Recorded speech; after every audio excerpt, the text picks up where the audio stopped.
Pengumuman persiapan penerimaan peserta calon gubernur dan calon wakil gubernur Sumatera Selatan dimulai pada tanggal 24 hingga 26 Agustus 2024. Sementara untuk pendaftaran secara resmi akan dibuka serentak oleh KPU Sumatera Selatan pada tanggal 27 hingga 29 Agustus 2024 mendatang.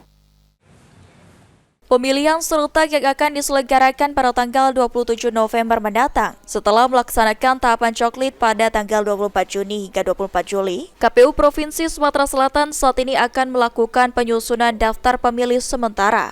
Anggota KPU Provinsi Sumatera Selatan, Nurul Mubarok mengatakan, saat ini KPU Sumatera Selatan akan melakukan penyusunan daftar pemilih sementara setelah tahapan coklit yang dilakukan oleh Pantarlih pada tanggal 24 Juni hingga 24 Juli 2024. Pengumuman persiapan pendaftaran bakal calon gubernur dan bakal calon wakil gubernur Sumatera Selatan akan dibuka pada tanggal 24 hingga 26 Agustus 2024. Sementara untuk pendaftaran secara resmi akan dibuka serentak oleh KPU pada tanggal 27 hingga 29 Agustus 2024. Sementara untuk persyaratan bakal calon kepala daerah masih menunggu petunjuk teknis dari KPU RI.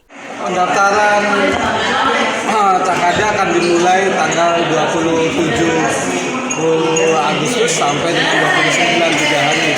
Pengumumannya insya Allah tanggal 24 sampai 25. Pengumuman pendaftaran calonnya tanggal 27 sampai 29. Ilham Mayudi, PAL TV.